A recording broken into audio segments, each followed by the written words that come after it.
Hello everyone, welcome to episode 41 of the Drunken Boxing Podcast, coming to you as always from the capital of the Middle Kingdom, Beijing. As usual, let's jump into some Mushin martial culture news first.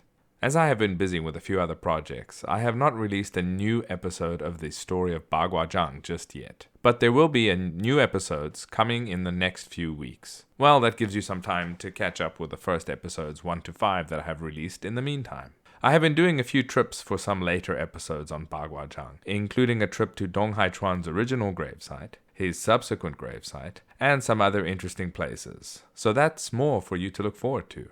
I did publicly release a full instructional episode on the Xingyi gun, or staff. This first episode covers the first version of the first element of Xingyi staff, namely Pi gun, or splitting staff. This episode comes out of the Huajin online learning program. It is an in-depth instructional video, so if you are interested in beginning to learn Xingyi staff, check it out. Additionally, I released a Santi Shi follow-along timer video. It features a timed Santi Shi practice session with 5 minutes held on each side that you can follow along with me for your daily post-standing practice. I really enjoyed making this video, and the location I filmed it at is one of my favorite places to train here in Beijing. I hope you'll find the timer video useful, and I hope it encourages you to do daily Santi Shi Zhanzhuang or post-standing practice. I also released a very brief glimpse out of a series of instructional videos from the Huajin program on one of Xingyi's 12 animals, namely the monkey shape. This is just a few seconds from a series of videos on the first version of the monkey shape that is being introduced within the Huajin program at the moment.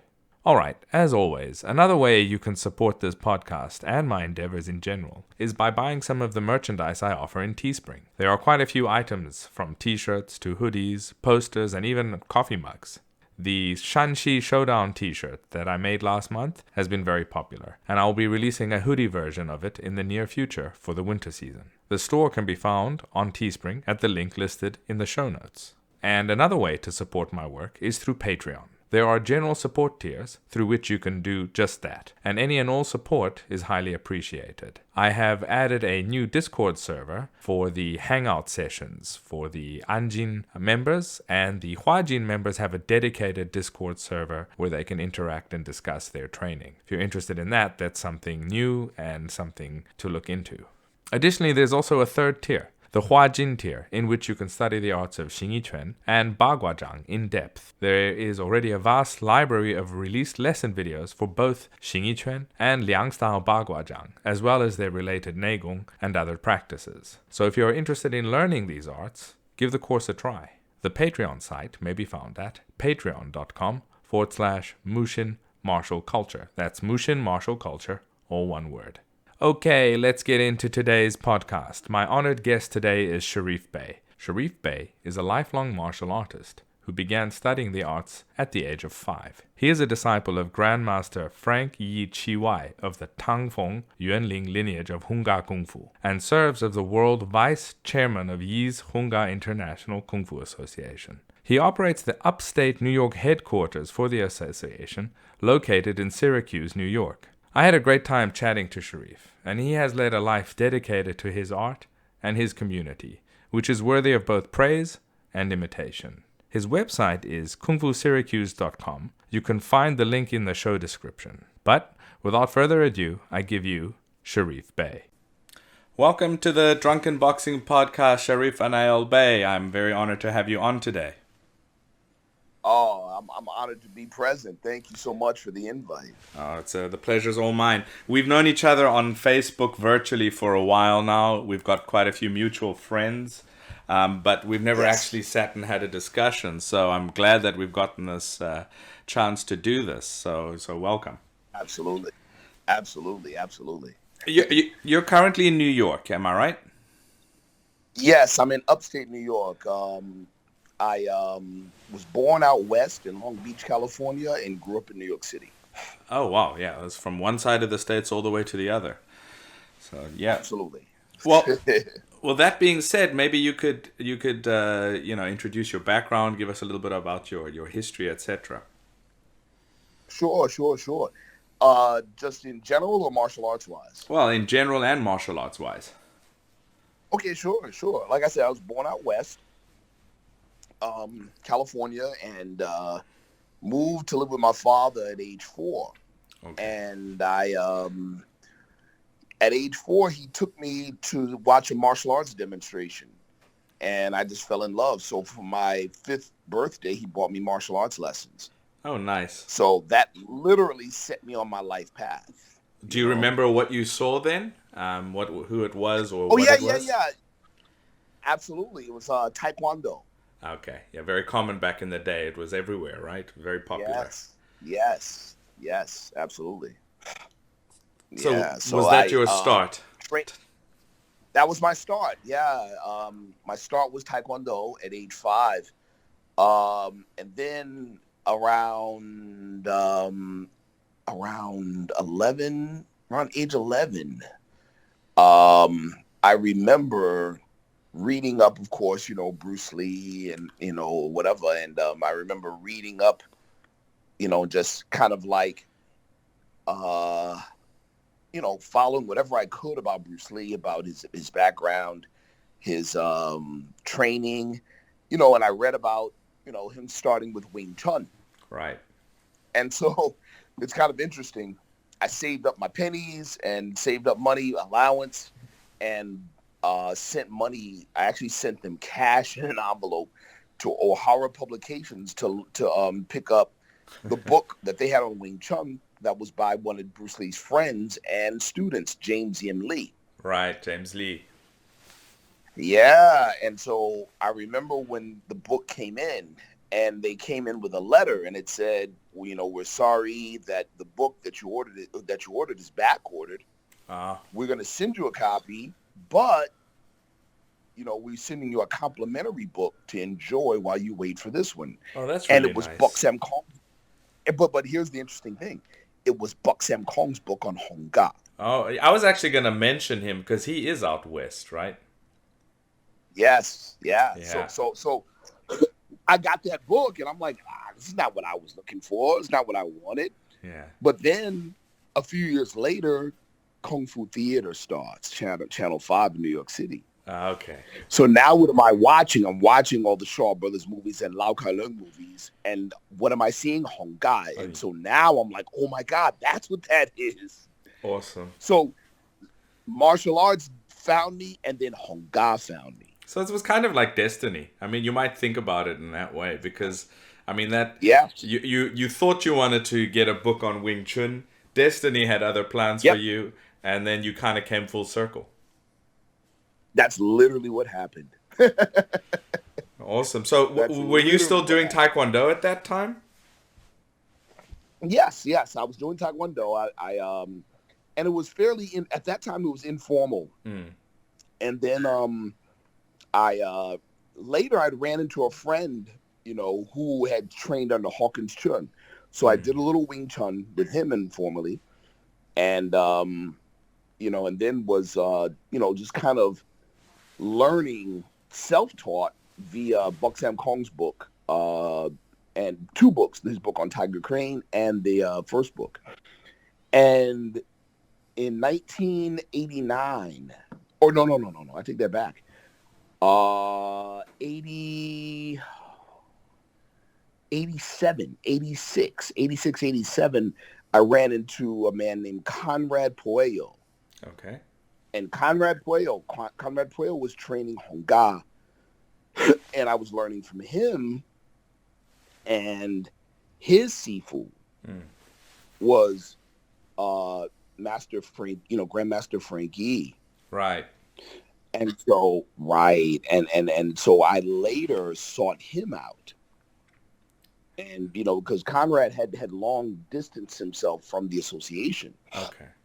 So I later sought out, my Sifu in 1989, and I've been with him ever since. And he's got a pretty big organization, if I'm not mistaken. Yeah, the Yi's Hungar International Kung Fu Association officially began in 1974. Wow. When he moved from Canada to New York City, and began to teach. And then in 1974, he officially opened, the association. And yes, sir. So right now we're We're in a number of countries. We're in a number of South American countries. I saw We're that. in yes, sir. We have a number of European locations as well. Well, could you tell us a little bit And of more course, about in his Maine. background? I'm sure it's the listeners who aren't familiar, Sure, because Hungar, we all sure. know. I mean, it's something that's become more well known in the West over, Yes, I'd say, the last 20 years. But it's yes, one of the first. I mean, obviously, the first group of Chinese immigrants to the West. A lot of them came out of yes. Hong Kong or Canton via Hong Kong, and Hungar is one of That's right. the main styles there. So a lot of people Yes, had early exposure to it, and yeah. correct. So maybe give a little bit of background of your teacher, Sure, etc. sure. So my Sifu, Grandmaster Frank Chee, he began formal training at age 6. And his Sifu's name was Yuen Ling, Yuen Ling Sigong. It's my Sigong, Yuen Ling. Yuen Ling was the top disciple or head disciple of Grandmaster Tang Fong. Now, this is important because Tang Fong is a classmate of Lum Sai Wing. And Lum Sai Wing is Right. arguably, the most popular disciple of the famous Wong Fei Hong. Yes, of course, and he's Yeah. also one of the better known characters from the movies that popularized the Wong Fei Hong story, of which there were Yeah. literally hundreds, but the more popular in our generation would be the Jet Li Once Upon a Time in China series, which Right. which oddly had Jet Li doing nothing that looked like Hungar, but popularized Right. the story and the characters. And Lam Sai Wing was the kind of heavy set student of Wong Fei Hung, the butcher. He had a Yes. yeah. So yeah, but That's right. Now, he's very famous. What's interesting about the Once Upon a Time in China series, Choi Hawk put those together, but the technical advisor was my Sifu's son, Oh Yun really? Chi. Oh okay. Yes. Awesome. He was technical advisor. So there were a lot of key things, like in those movies. There was the one disciple, Clubfoot. Yeah. That was based on real life. Okay. Yeah. So it's pretty interesting stuff. Now, my Sifu, again, like I said, he started his training formally at age 6. Yeah. And at age 6, and he is the only disciple of his Sifu that taught full time. Oh really? Okay. All of his other classmates just opened businesses and did other things. Oh, that's interesting. Yeah, he's the only one. Yeah, he's the only one that dedicated his life to preserving and advancing the system as passed by his Sifu. And he moved from Hong Kong later on to Canada, you say first? Canada, to Montreal and Toronto, where he went to school at Brown University, and graduated with a degree in mechanical engineering, I believe. Okay, so he's got a brain on his head. Yeah. So and during that time he taught for the Hongmun. He taught at a couple of other places as well, and befriended and developed good relationships with other masters, like, for instance, the late famous Law Kin Hong of Toronto, Okay. who did another Honga style. So this is important to know as well. Yeah, get into it. The name Honga or Hong family is in the strictest sense is not so much a name of a Kung Fu style. It's really, as you know, the name or the more common name of a secret society or a fraternity that came about during the Qing dynasty, right? Yes, yeah. Right. So prior to Wong Fei Hong, the name Honga really denoted political affiliation, not so much as a particular martial arts style. I think they called it mostly Hongmen, more than Hungar. Hongmun. There you go. Yeah. Yes. So there's Hongmun, Honga, right now, right. And so, like, for instance, I'll give you an example. And a lot of these circles, religious societies, martial societies, political societies, overlapped. Yeah. For instance, the founder of Choi Lei Fut, Chan Hung, right? Yeah. the name of his school was called the Hong Sing-gun, or the Hong Party Wins. Oh, okay. So it's right, because they were involved in the revolution against the Qing dynasty as well. Right. Yeah, it's very and interesting. the Wing Chun people, even the Wing Chun people in the old, they're in some of the lineages, they claim that the name Wing Chun is composed of the first word of a poem and the last word of the poem. And so the poem says, I can't say it in Cantonese, but in English it's always speak with determination. Never forget the Han nation. Again will return spring. So they took the first word, which is always, and the last word, which is spring. Wing Chun. Right. Yeah, you know, there's a lot of history with those styles interconnected with these secret societies. A lot of misunderstanding as well. I mean, there's myths, of course, but people often think that Hungar is a specific family style. They've even got the attribution to Hong Quan as being the founder, and I mean that's probably mostly myth in any case.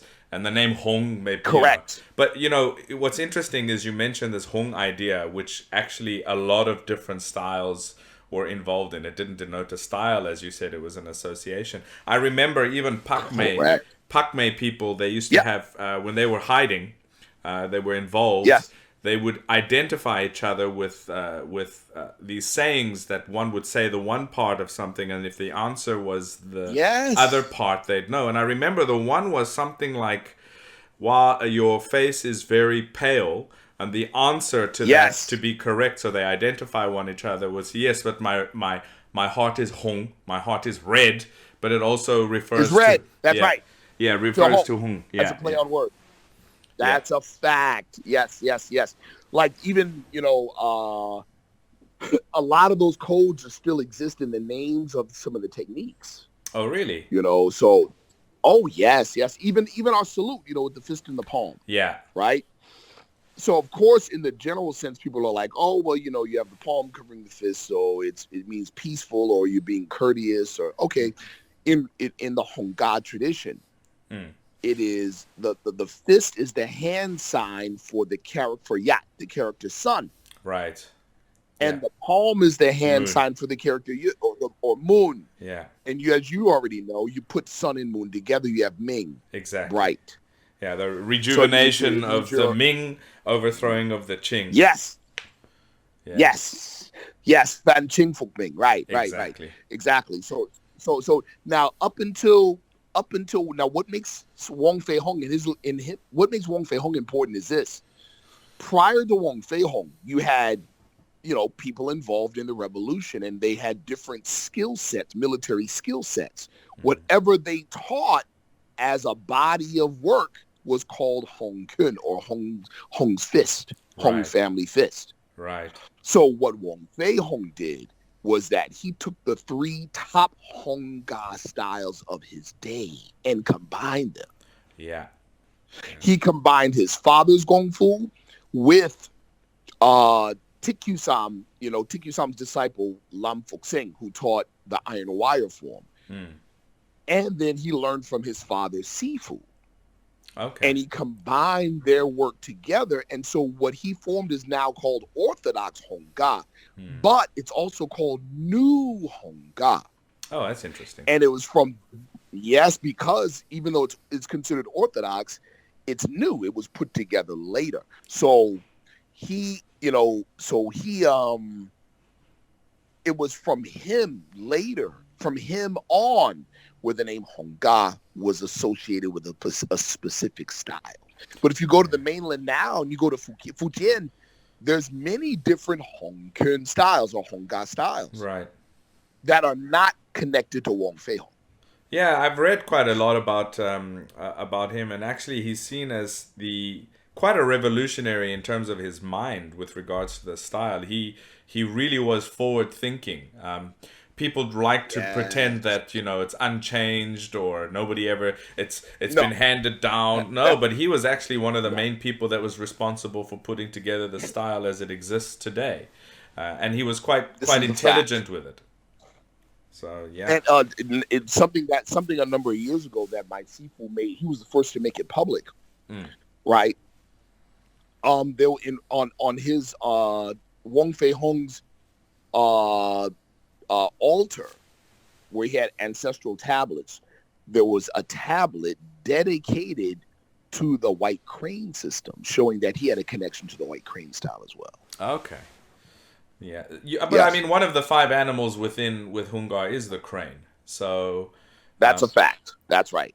so you know, that's another interesting thing that I've you know, over the years, I like to research history, etc., particularly martial history, and looking at Yes. this story of no, rather White Crane, Yes. and the founder, which is a female, you know, the attribution to a female. You know, Yep. what's Fong in Chut-le. yeah, it's interesting. There's a mirroring with the history of Wing Chun, although it just seems to be changed a little bit. Yes. Yes. Amir, not just Wing Chun, but Hungar. Yeah. And based on my research, I postulate, you know, I wouldn't even say postulate. I think it's even stronger than that, that those connections relate less to the martial history and more to the secret society history. Okay. Yeah. For instance, you know, you have Fong Chut-le, right? Who in the Fujian or the Fujian white crane system is the founder, right? She learned kung fu from her father, and then you know, and then observed the crane, whatever, right? But she was a woman, and it was Fong Chut-le, right? Yeah. Okay, in the legend or the oral tradition in Hungar, Hong Si Guan or Hong He Guan was the you know, he trained, you know, the Huchen or the tiger boxing. Okay. And then later met his future wife, who trained crane boxing. Now. And he learned her style. And her name in our tradition was Fong Wing Chun. Oh, there you go. And then in the Wing Chun system, you have a Yim Wing Chun, right? Right. And then you have the home county of the White Crane, which is Yongchun County. There you go. See? Yeah. Yeah, that's the interesting thing. People don't know that there's an actual place called Wing Chun in Fujian, which is connected to the crane. What's also interesting for me is looking at the depictions of the founding, the lady of Wing Chun. If you look at a lot of her depictions, she's got her one palm raised like she's about to chop, right? What's interesting is people pay attention to the chopping hand, but they ignore the other hand. And the other hand, she's actually gripping a bobbin, which is a needle that's used for weaving.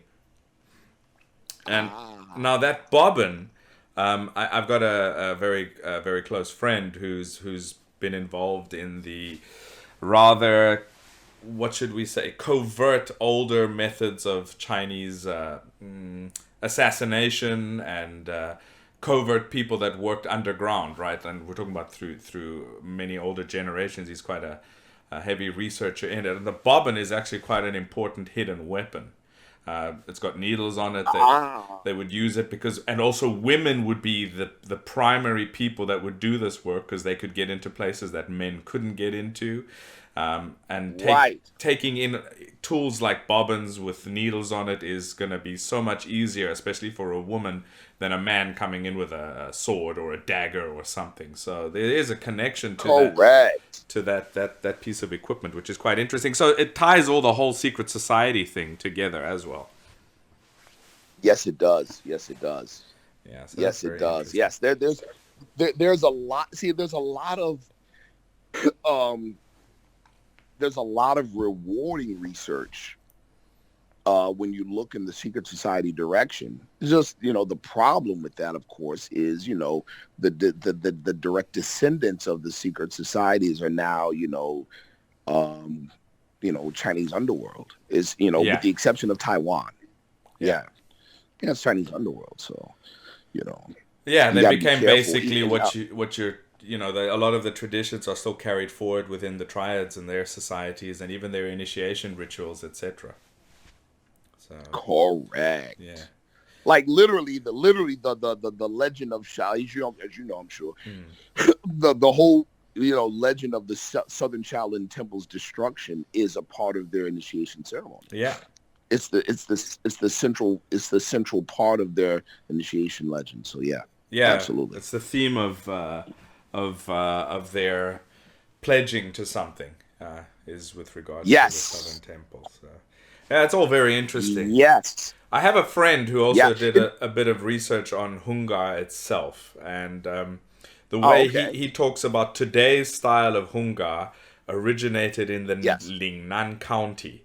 So the Lingnan County members of the society practiced this particular style of martial arts, which today then spread out and continue to carry the name as Hungar. But realistically, it's the martial art practices that originated in Lingnan.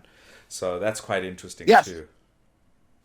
Yeah, and my Sifu speaks to that. He also talks about, at a particular point in time in history, there was a migration of people in Fujian to Guangdong. Yeah, and how this coincides directly with the destruction of the temple in Putian. Oh, okay. Right, and the destruction of the temple in Putian and the importation of Fujian martial arts into Guangdong. So so like it's almost like martial arts forensics. It's why my Sifu maintains that Hungar has narrow horse short bridge and big horse long bridge. Okay. Yeah, that does make sense. Because yes. Yeah, that does make sense. I mean, I've got another acquaintance who's also one of the older.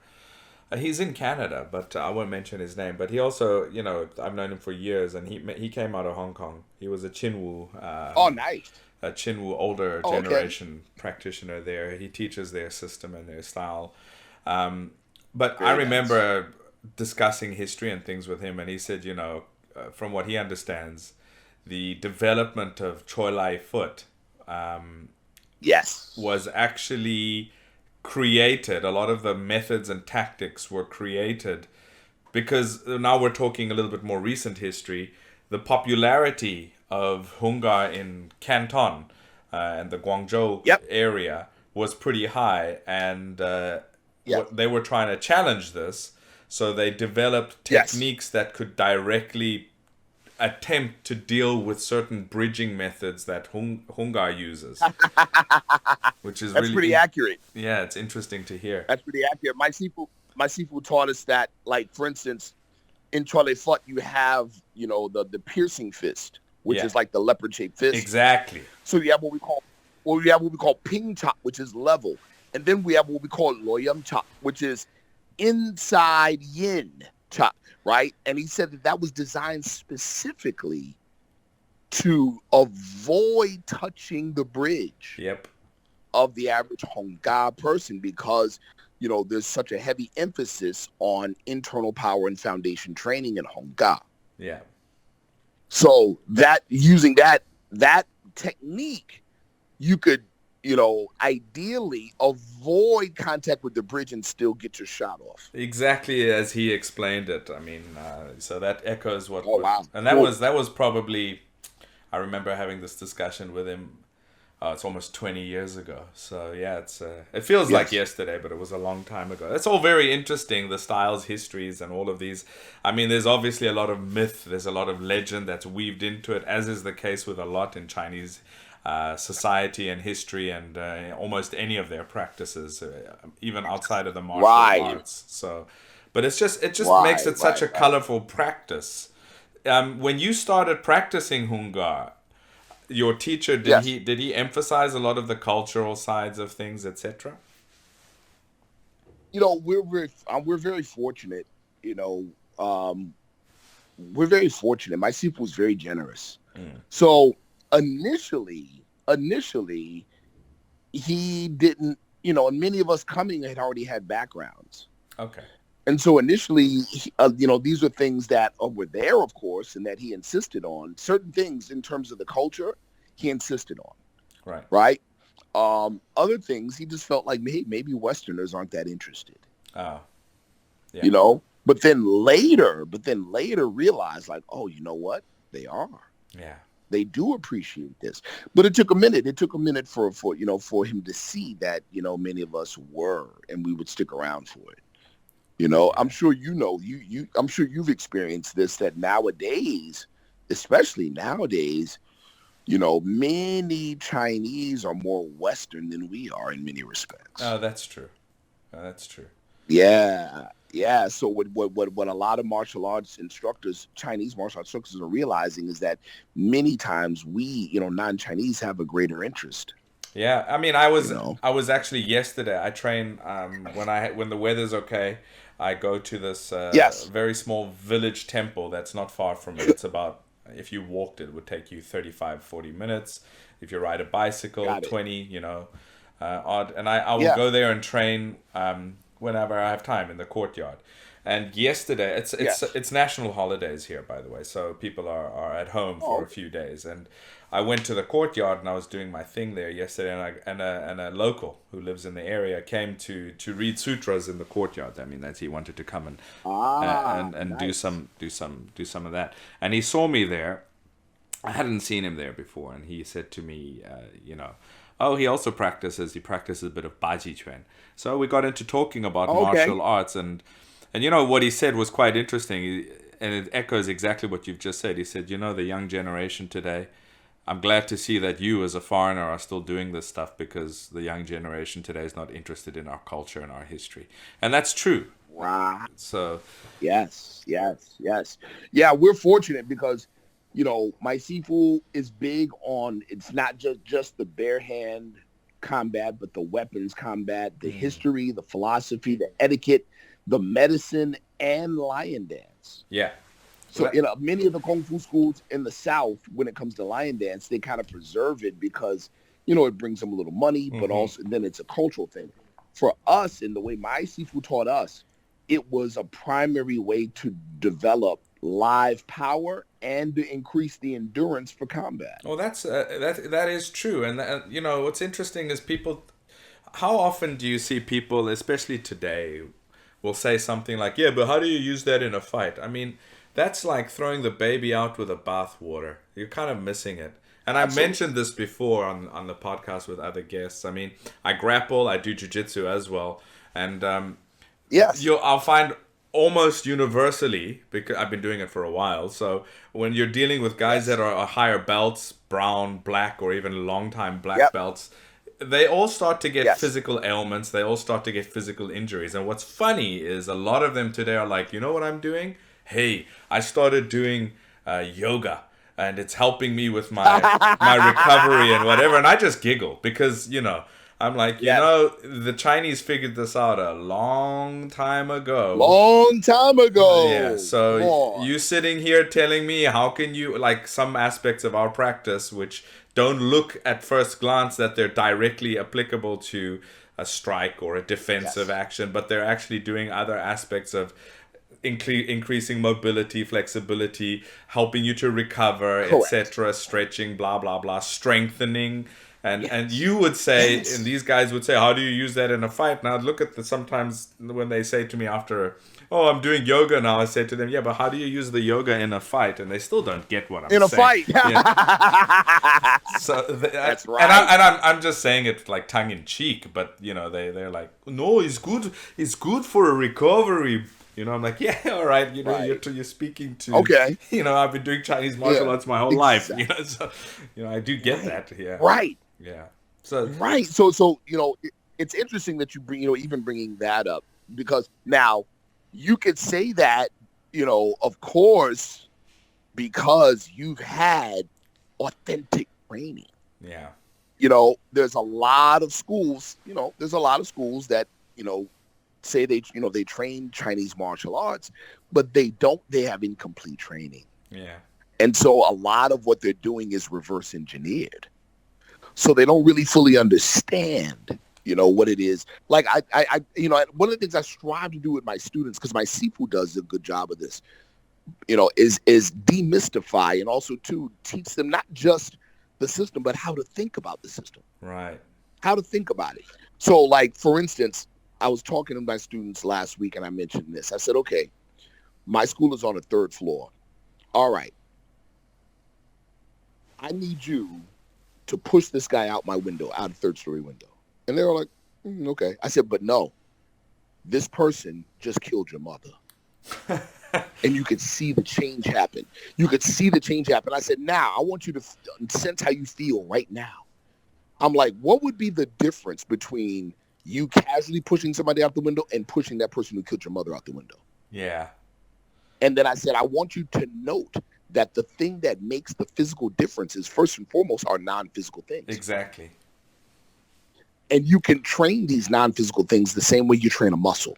Right.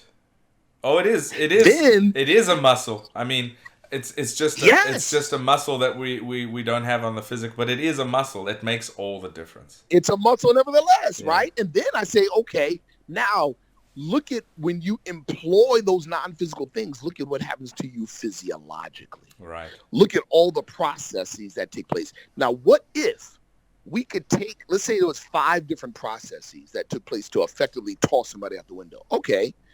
Let's now analyze those 5. Let's break them apart into individual things and then amplify them through exercise to their highest level of development for yourself. Yeah.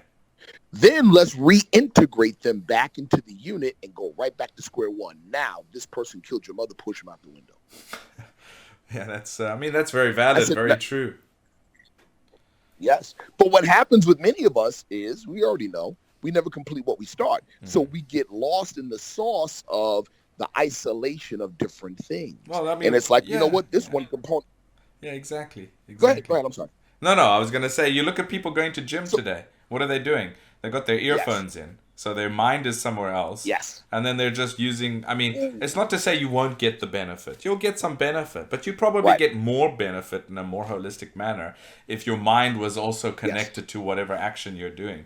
I mean, Come on. It's really interesting. I remember reading a study, and I don't remember, so I might butcher this a little bit, but I remember reading a study where they had people doing muscle work, so muscular exercise, and they had a couple of groups, and the one group was actually doing it with some sort of a dumbbell or a barbell, and another group was doing it without it, but they were focusing on imagination that they were picking up something heavy.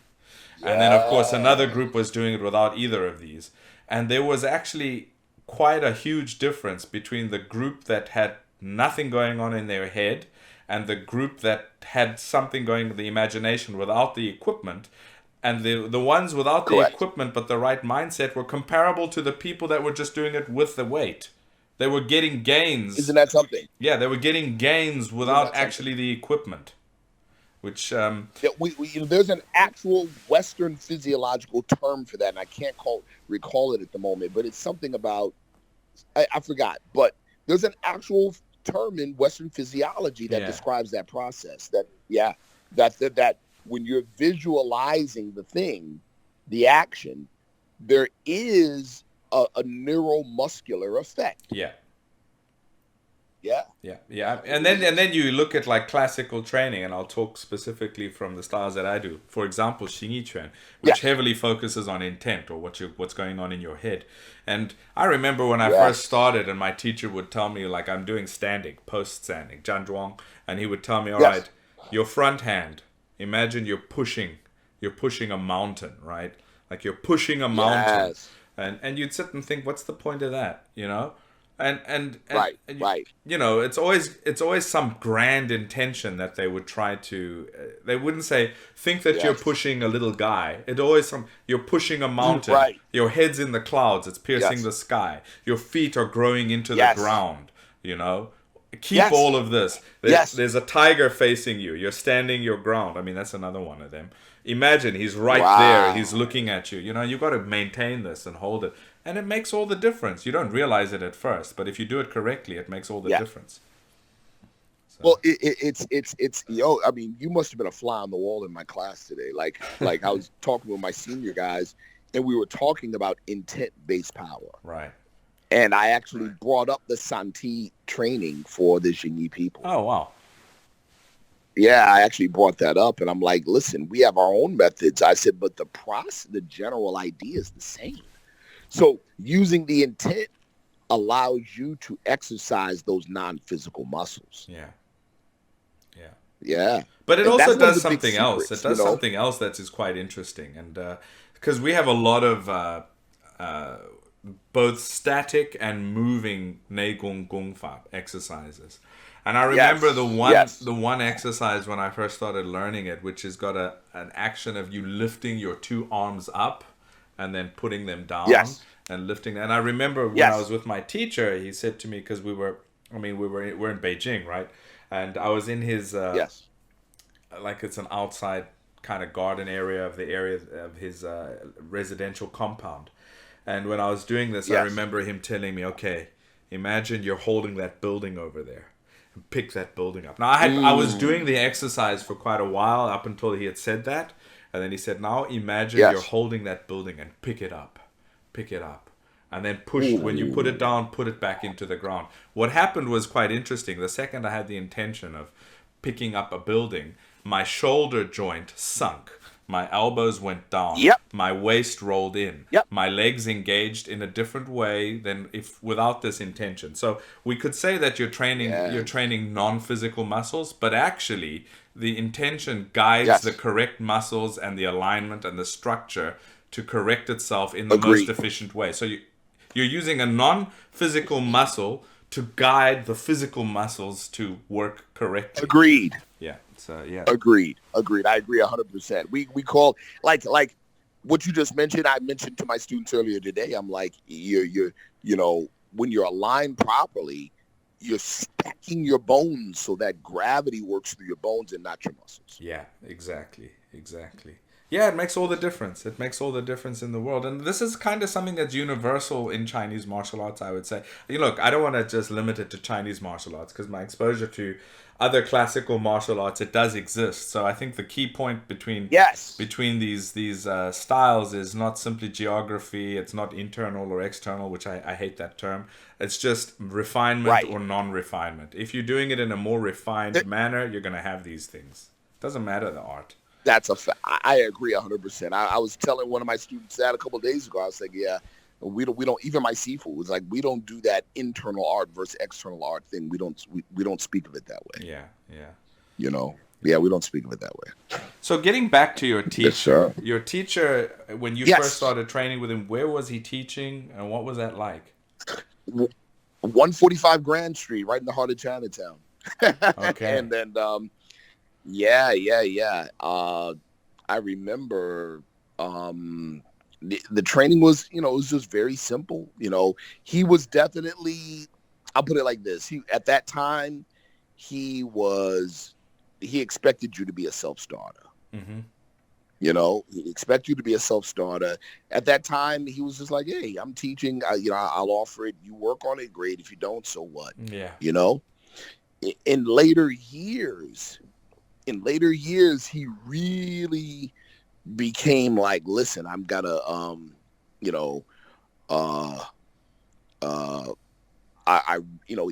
he became more, it seems he became more and more vested in passing the good stuff. Okay. At a particular point in time, we're talking around 97, when he went back to China. He went back to China, for a number of reasons, but one of them was at the request of the Chinese government to essentially kind of, in the South, in Guangdong, essentially to kind of re-import traditional Kung Fu back to the area. Okay. Yeah. And so he was invited to teach there. And, but it was during this time period when he began doing internal workshops, like continuing education. Okay. So it became one of those things where instead of resting on the laurels of what he did 30 years prior, it was, nope, he's still training, he's still improving. So we're now, and especially those of us that finished the curriculum, we're now chasing his improvements. Okay. Well, that's how martial arts should be. It shouldn't be agreed. Each generation trying to just live in the shadow of the previous generation, because then your art gets weaker each generation. So It should That's be a fact. it should That's be right. improved every generation, refined. Whether it's Yes. whether it's a personal perspective or a general perspective, each generation should be trying to, pick it up, improve it. Absolutely, absolutely. And I mean, throughout history, the famous masters are famous because they stood out for doing just that. Yeah, yeah, yeah. They stood out for that. It's like Ko Yun Shen with the bamboo step. Yeah, exactly. Yeah, I mean, Yeah. he developed something based on what he had and improved it. What's interesting, you just mentioned something about your teacher initially, just like, okay, if you're there and you Yes. want to train hard, you train hard. If you're not training hard, he's not gonna, no worries to him. And Right. what's interesting is actually that's more common. That's actually the Chinese way. Your teacher expects That's you the to Chinese be way. there, but he's not gonna spoon feed you. And this is what I find Nope. quite different with Westerners. They even fully grown, grown ass men, expecting the teacher Yes. to basically baby them and tell them exactly what to do at every waking moment. Like, here are the tools. Right. Here's the information. Right. Put on your big boy pants. Right. If you're determined, I don't There need you to go. tell you to do it. Do it. You'll do it. That's a fact. And Yes. I find that very Yes. strange with Westerners. Like, Yes. I even when people have come to train with my teacher here, like, he'll teach them something, right? And then Yep. After he's taught them something, they'll stand around waiting, and I'm like, just keep training. Yeah, give me. Right. What give are you me waiting more. for? I've already learned that. Yeah. I'm waiting for him to tell me what to do. Oh, okay. How about breathing? Right. Does he need to tell you to breathe? How about Just get on with it. correct? Get on with it. That's right. Train. That's right. That's right. What I tell my students, I say, like, especially in the old days when we were training with my older training brothers, I said, let me tell you guys, in that time period, Sifu's job was to correct old material and give new material when you were ready. Yep. Outside of that, we came to class to see who wasn't training. Exactly.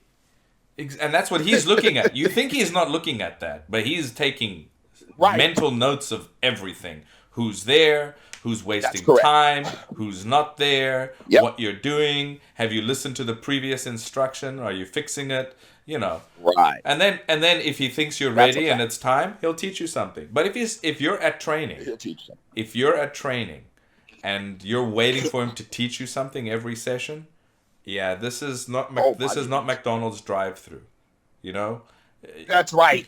That's right.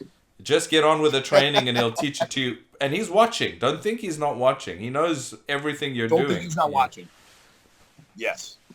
My students, see, that's another thing as well, which is really cool with my Sifu, is, he does workshops, now to where even my students can learn from him.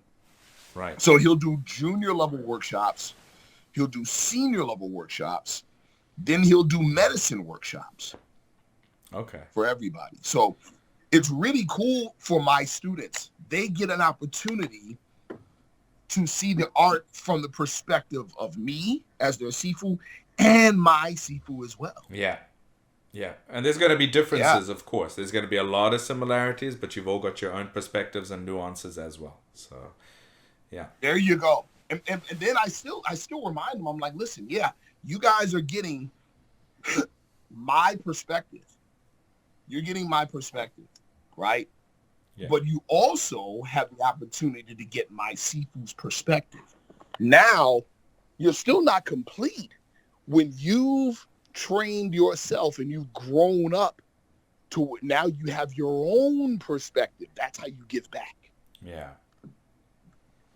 Yeah. Yeah. Now you give back with your perspective. Right. How old is your teacher now? He is oh my goodness. My Ballpark. Sifu's 71. Okay. All right. No, he's 71. He's 71. His birthday is July 28th, 1951. Oh, okay. All right. Good. So he's and he's still pretty active. He's still actively teaching. Still doing his. Still thing. actively teaching. Still trains. Yeah, he wakes up at like 4 a.m. every morning and trains. I find that their alarm clock becomes earlier and earlier the older they become. So Yes, exactly. my teacher told me a story Exactly. about one of his. He did some Chojiao Fanzi with Wu Binlo. Wu Binlo is quite a legend with that style. I mean, he's one of the, and he was, but there's so many stories about Wu Binlo's history because he was like, late Qing dynasty kind of. Taught most of his life, was respected for his style and his skills. I mean, I remember there was a story of him even being sent to Japan. Now listen to this. Like, they went to Japan because the emperor's birthday had invited some Chinese martial artists to do a performance there at his birthday. So this is obviously pre very bad times, but it was on the cusp of that period. And Right. Wu Binlo went to Japan as part of this, and he's a simple guy. Now people just don't understand the martial arts mentality here. He's a simple person. He's not going to be savvy on politics or all of that. He's just a martial artist. And they went by boat, by the way. So they did a performance. They had Japanese martial artists there too, and Chinese martial artists doing some performances. And as far as I recall the story, again, it's something I heard from my teacher, and I might be butchering aspects of it, but this is as far as I remember it. He did his performance. It impressed the people. I mean, Chojiao Fanzi is quite a unique style. It's a combination of two styles. And it's especially the Chojiao aspect is quite well known for its very intricate leg work, kicking. Yeah, the kicking stuff is very powerful. I've seen some of that stuff. And so a Japanese martial artist there in front of the emperor wanted to do a little, exchange. Wu Binlo, being the simple person, obviously dealt with it in the way that a Chinese of his generation would deal with what you'd call a challenge. And he kind of quickly, dealt with a guy in front of the emperor, So it's kind of embarrassing.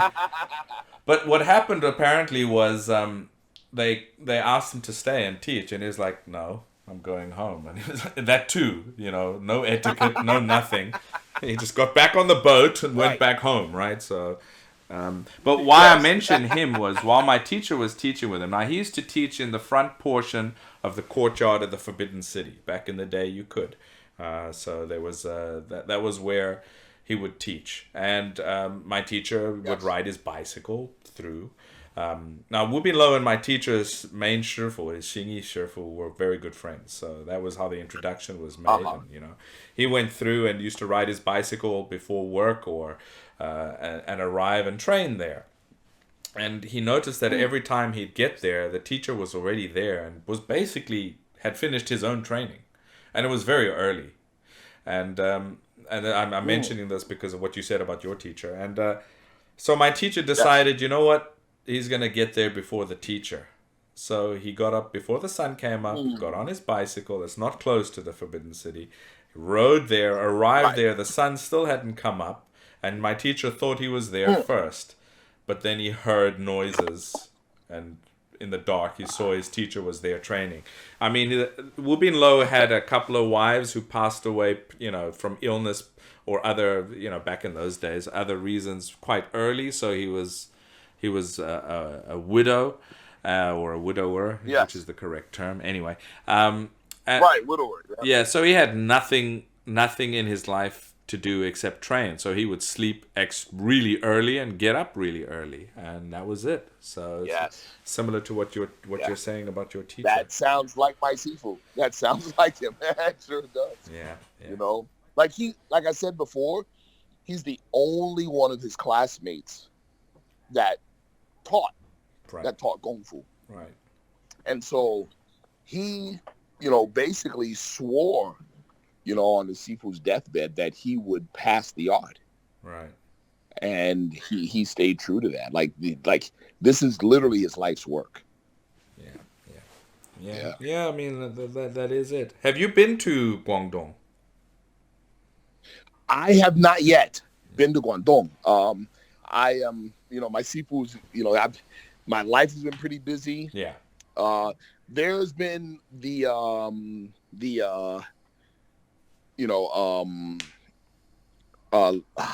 Sin Kwok Lam. That's his name. Sin Kwok Lam.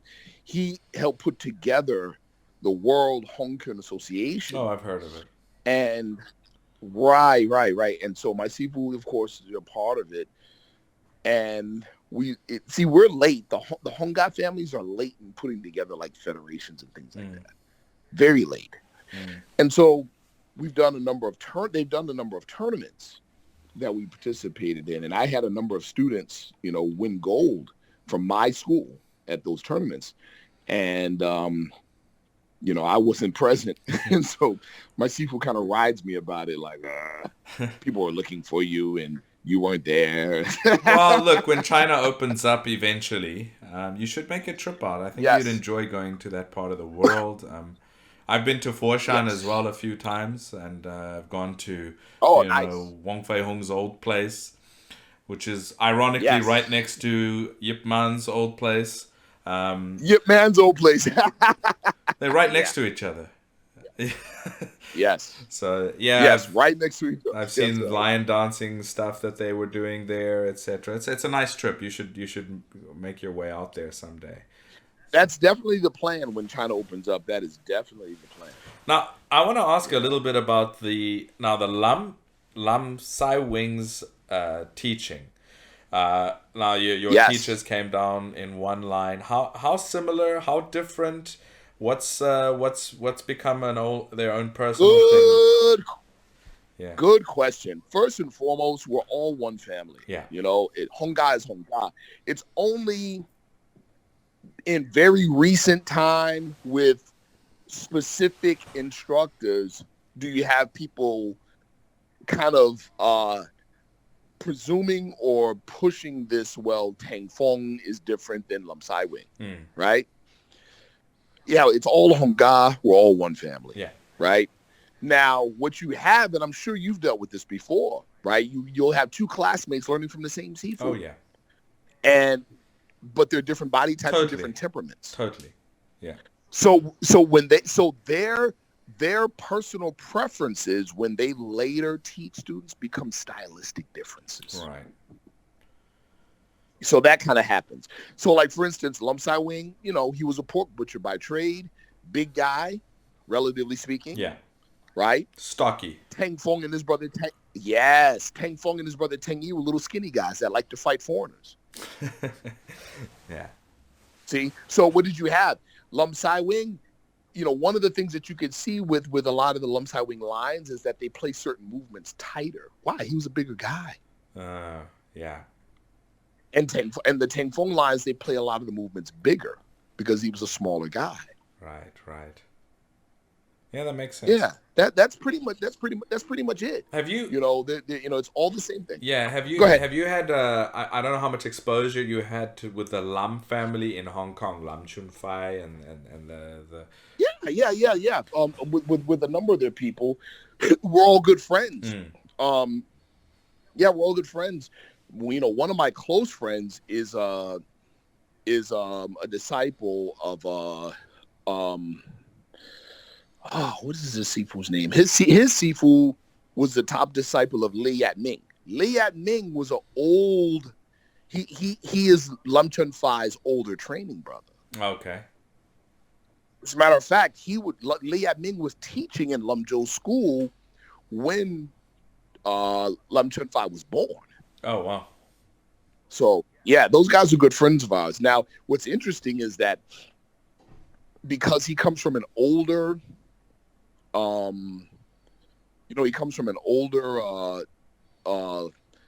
line from Lam Zhou, right? Yeah, they move very similar to us. Oh, interesting. They move very similar to us. And Lam Zhou in later years, kind of changed, and they actually talk about this themselves. This is quite common. Those guys, they talk about it. As they get older, some things change. Yeah. So they work to make one of the things that they did was they made their expression a little more light-footed and nimble. Okay. Yeah. Not as heavy and as solid. And those are things like, for instance, and again, this what I'm saying now comes from my own personal observation.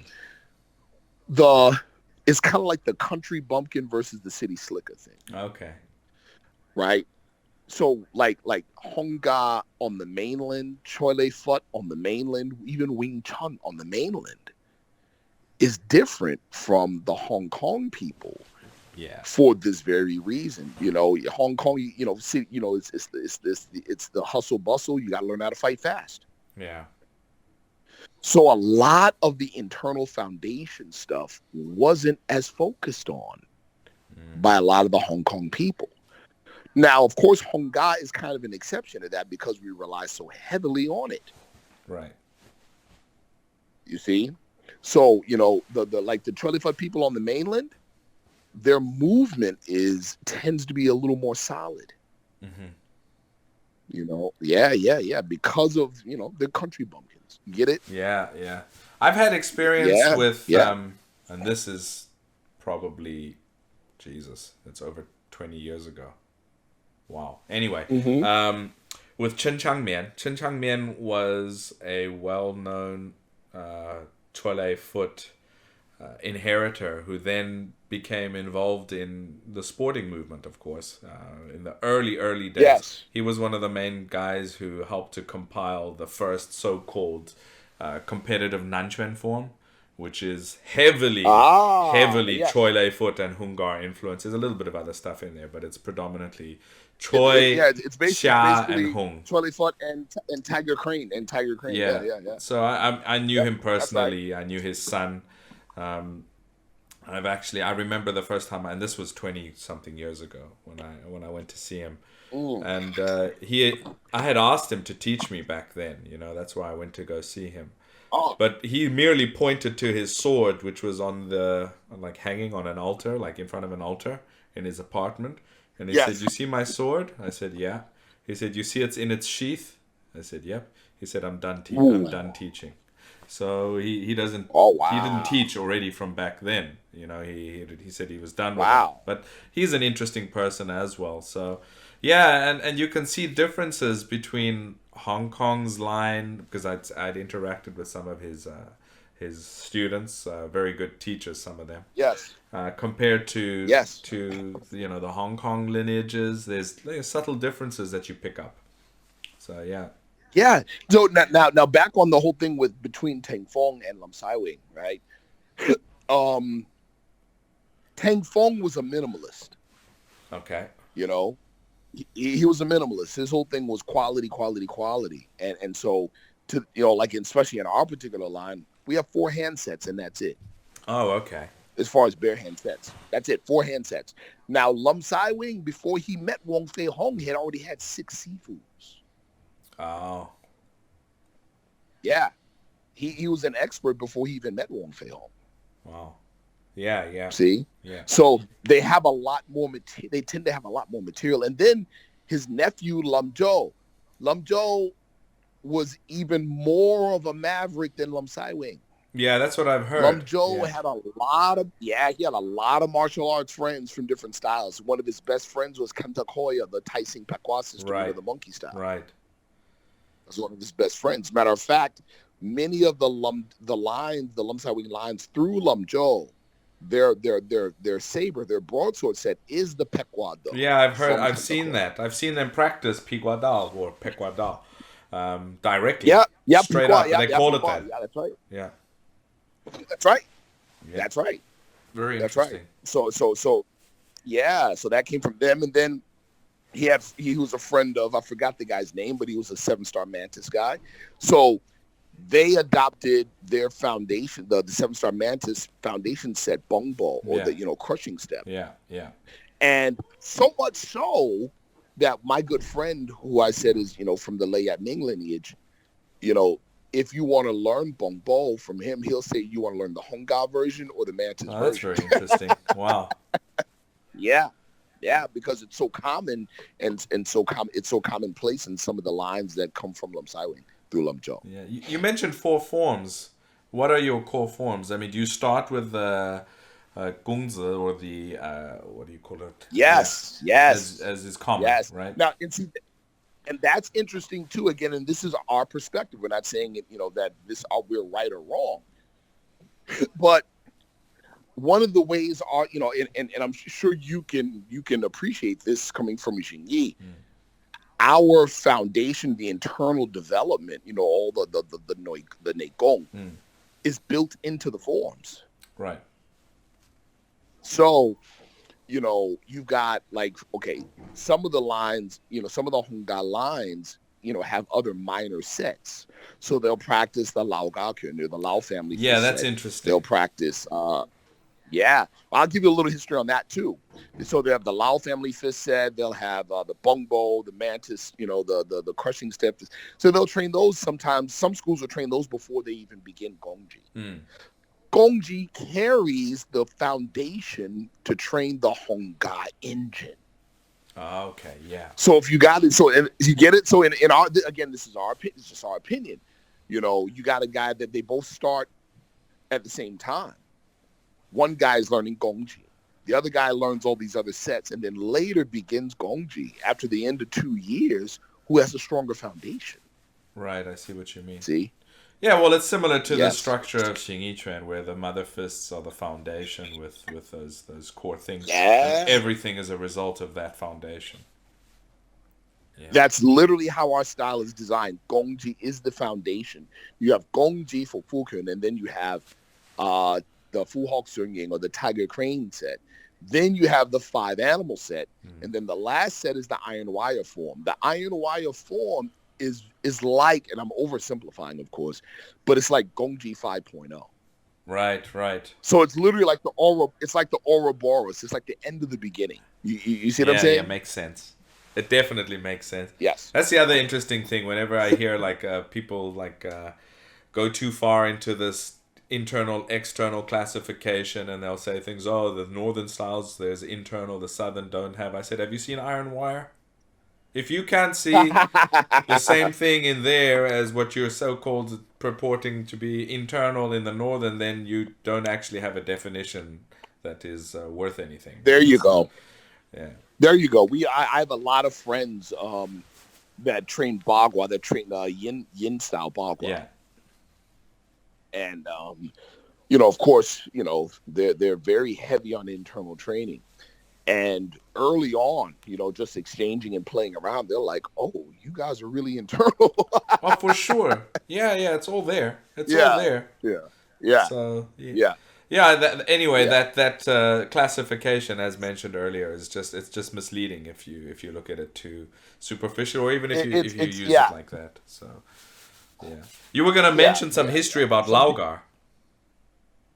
There you go. A lot of people believe, because it's called the Lao Ga fist or the Lao family fist, they believe that it comes from the Lao family. It does not. Oh, okay. It doesn't.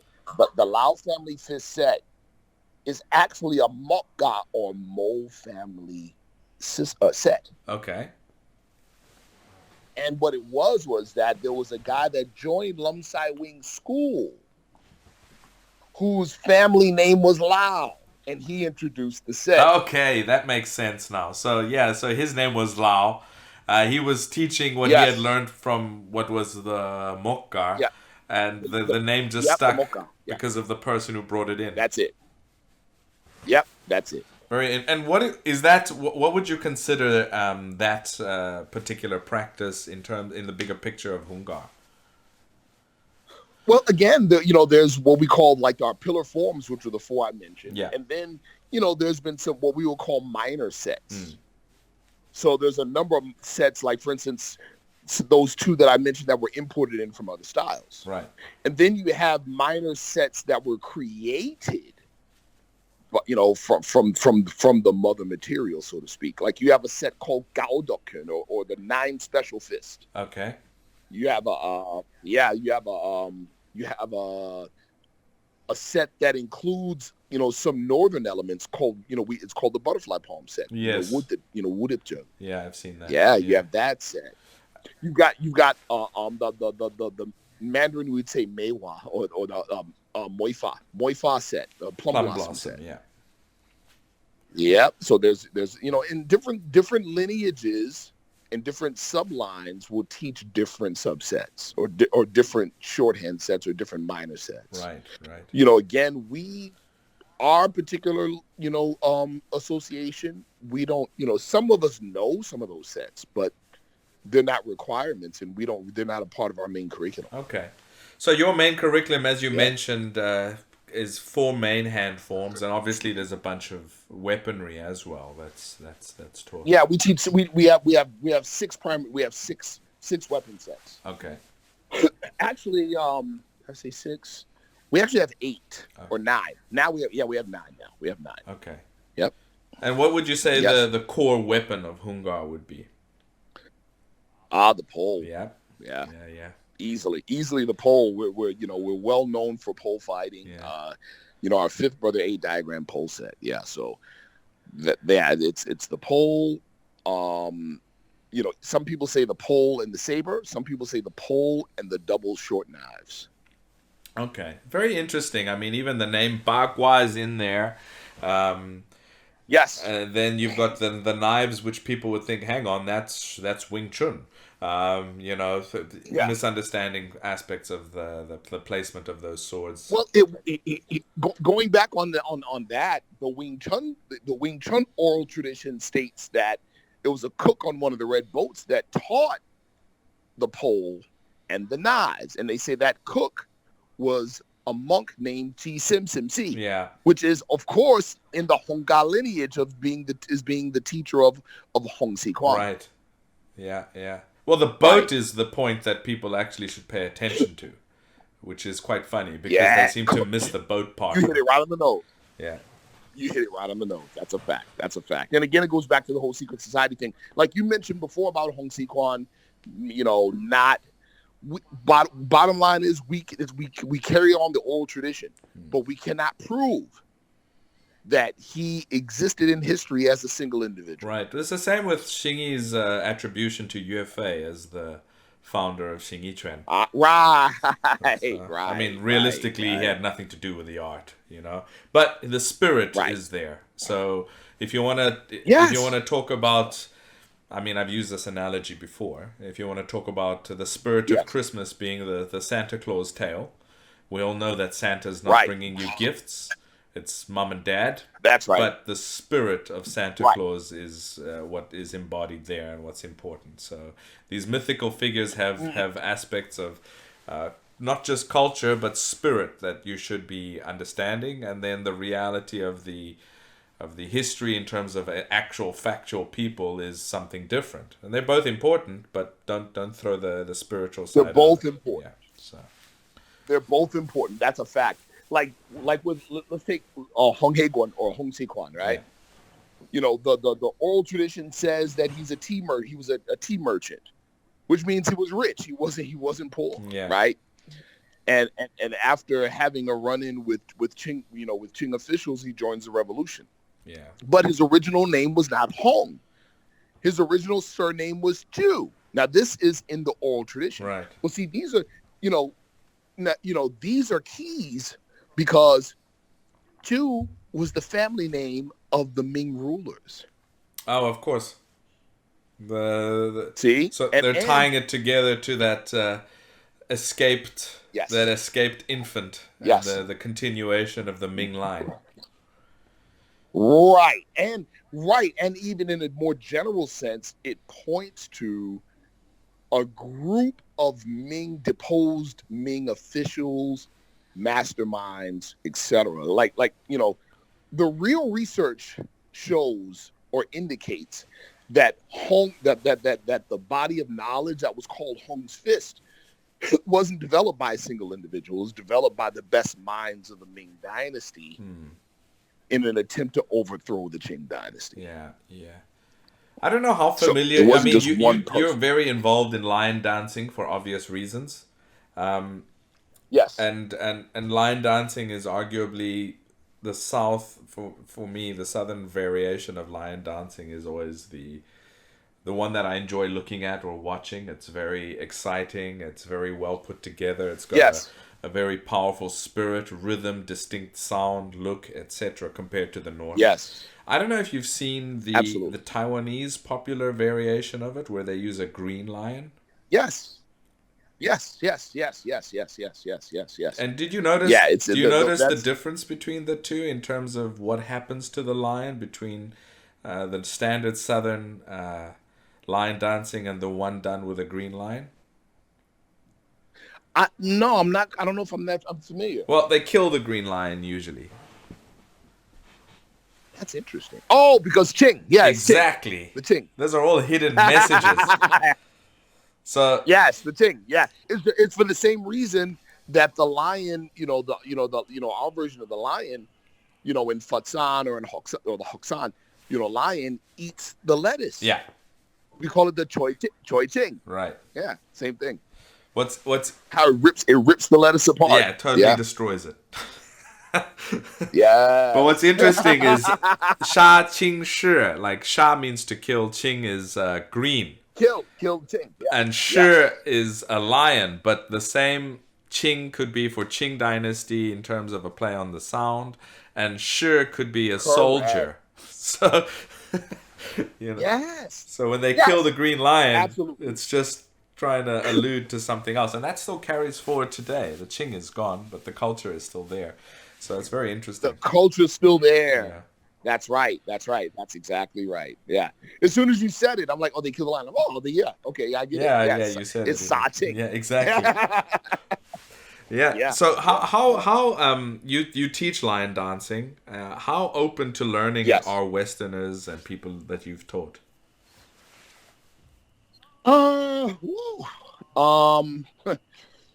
It's interesting.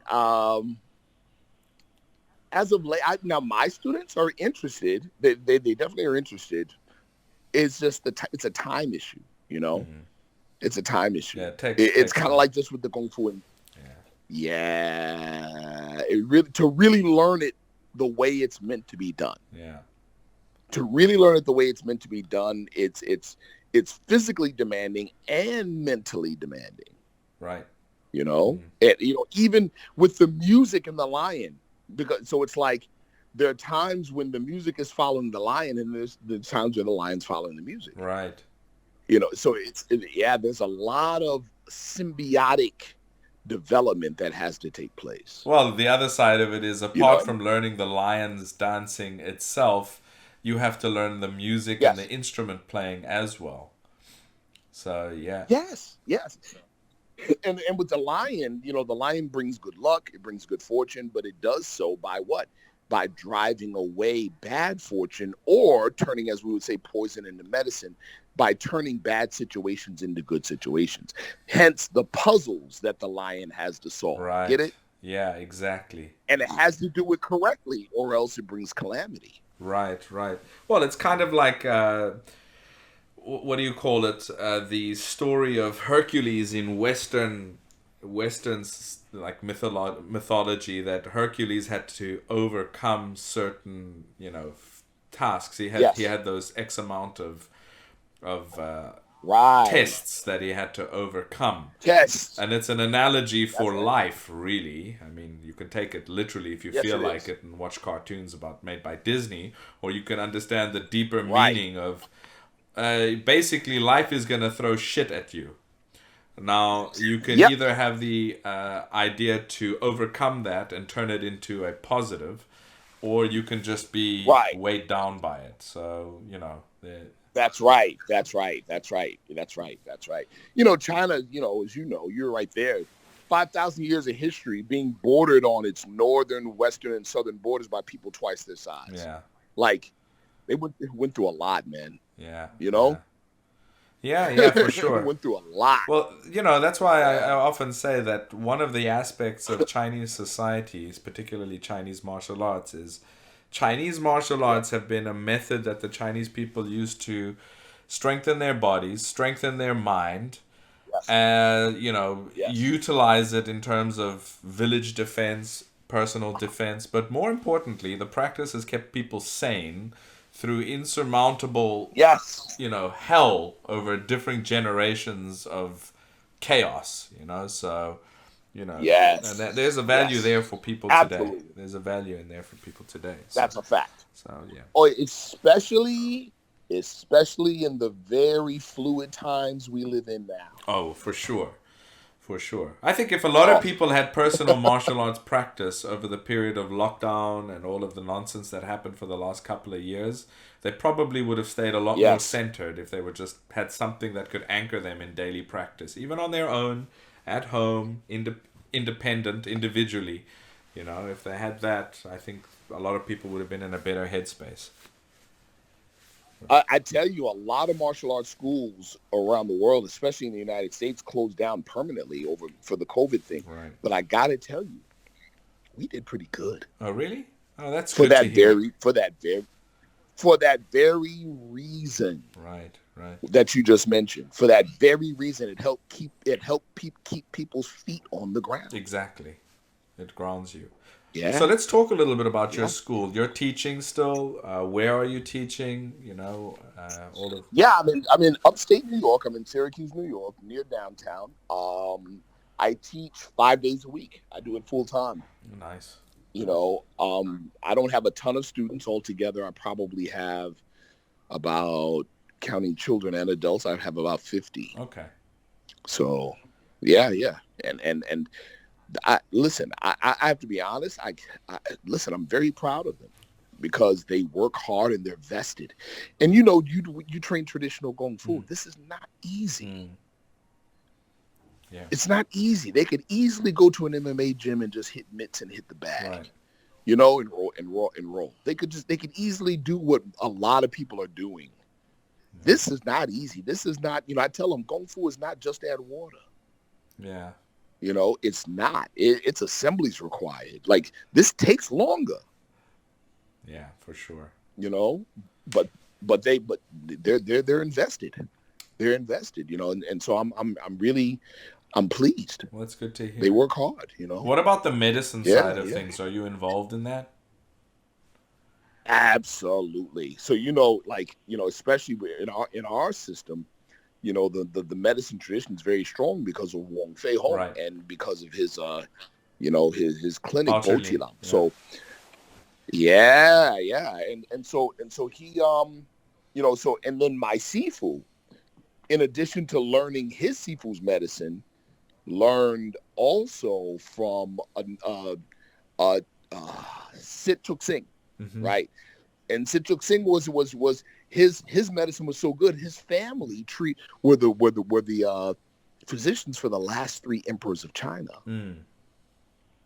So my Sifu learned that medicine as well, you know, and so that's a big part of what we do, you know, a very big part of what we do. And then, you know, one of the things that makes our medicine good is the foundation training, the Qigong. Right. Yeah. Like for the Toi Knot massage and other things like that, it works. It helps immensely. Right. Well, we've got a mutual friend who's actually, a Chinese medical practitioner. He's still studying even more, continuing his learning. Mark. And yes, it would be. That's my guy, man. Yeah. Yeah, man. And he's been on the podcast before. I regularly am in contact with him. Yes. Beautiful. In terms of what you learned from your teacher, and have you ever discussed aspects of this with Mark? All the time. We speak very often. Oh, good. As a matter of fact, he's been on me about actually formally going to school. Okay. And because he's like, dude, you know, because of your Kung Fu and because of your own personal practice, he goes to the point where he's like, whenever I'm in the States and I'm operating a clinic, I want you to come and work in the clinic with me. Oh, that's awesome. Yeah. Yeah, I mean, we can continually learn. There's no limit or time limit to learning something or improving or going deeper into something, you know. So now now my older training brother, his medicine is incredible.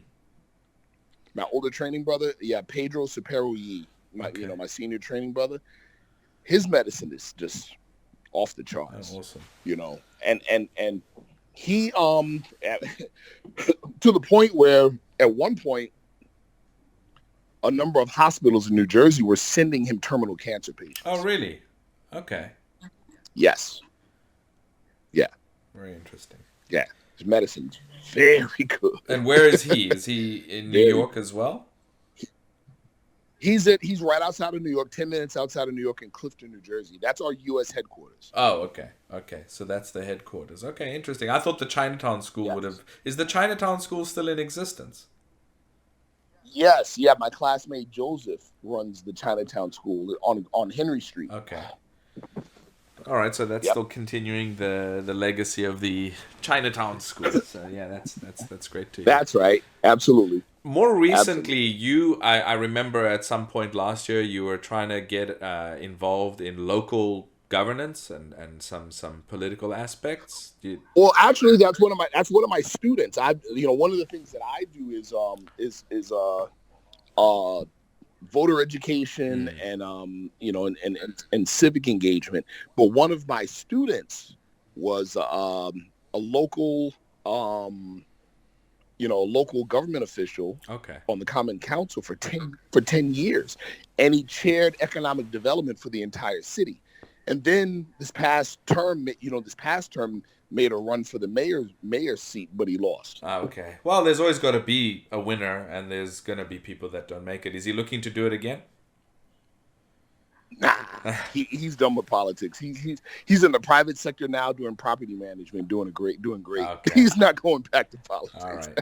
But you yourself, you've always been active in the community on these fronts, and I think that's admirable, because I think martial artists classically, in terms of even in China, were always active there. Their main point was supposed to be an anchor for the community as a whole.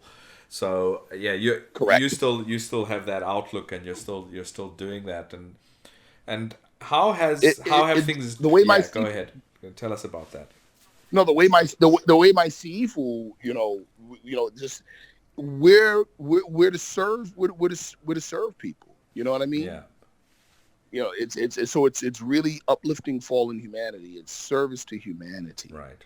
However we can be that. Right. If we can improve people's health, if we can protect the weak, if we can empower people, that's what we do. So this, I look at my civic engagement stuff as an extension of the martial tradition. As it should be. I mean, yes, that's as it should be. Well, that's great to hear. So, I don't know the situation. I haven't been out of China for 3 years since COVID started, really. Right. I don't know. I know the world has been turned upside down just in general. We're living in a very strange time. We're going to have some interesting stories for our great-grandkids. But yes, we will. how have things changed in your community, or have they? Yes. Things are... Again, it's things are becoming more and more fluid, and the minds of the people are becoming less certain, less solid, which is unfortunate. But for what we do, it's actually a benefit, because as people become more desperate, they're looking for ways to put the ground under their feet. Right. Or at the very least, be able to, how it is. Enlightenment isn't, I float on a blue cloud and see Buddha. No. Enlightenment in the very practical sense is, hey, is the average person able to handle extraordinary hardships extraordinarily well? Right. Yeah. And so, whatever can do that, or whatever can assist in doing that, now increases in value. I remember a story, and this is completely unrelated to martial arts, but completely related to this mentality. It was a story about, I can't recall the country of origin of the monk. He was a Zen monk, and he was either Japanese or he was on this side of the world. Nonetheless, he was being explained the Christian concept of heaven and hell, and what hell is like, and how bad it is, and how you don't want to go there, because if you do X, Y, and Z, you're going to go to hell, and how bad hell is, and the suffering, and blah, blah, blah. And the monk looked at the guy and said, oh, yeah, hell. I'd like to go there. And the guy looked at him and said, what? Did you not understand what I just said to you? Why do you want to go to hell? And he literally said, Right. because there's people down there that obviously need help. So, There you go. Right. and that's pretty interesting, right? I mean, we kind of overlook that Yes. mentality, don't we? You just don't want to be the guy in hell, we do. you know, but you don't realize, Right. people need help. And maybe you can be that help that gets them You out of that. there. Exactly. I like that. Yeah, I can't. I'll send you the actual. I'll try find the exact story. I'll send it to you, and you can take a look who it was and when and what. Because as per the previous couple of stories I've recited, I might have butchered it a little bit, but the gist of it was exactly that. So yeah. Very nice. Well, it's been really good talking to you. I'm gonna let you go. We can do this again in the future. I'm hoping to come out to your side of the world at some point when the borders are a little bit easy to travel in and out of here, and then we'll definitely get together and have a chat. I would love that. So yeah, I would love that. Thank you so much for this opportunity, man. This is great. No, it was great hearing about this. There's obviously a lot more to talk about Hungar, about your style, about your history, etc. And maybe we can do this in a follow-up. Maybe I can get somebody from another line of Hungar, and the three of us can have a chat and discuss similarities, differences, this history, etc. So that would be something we could maybe do in the future. Absolutely. That would be great. I'd love to do that. Yeah, that'd be awesome. All right, cool. Well, I'll look into it and let you know. In the meantime, I'll get your relevant contact details that you want to release publicly. We'll put them in the description under the video and in the notes here that people can get. So that if people are looking to get in contact with you, hopefully there's people listening that are in your vicinity, then they can come out and train with you as well. But I'll get all that information from you.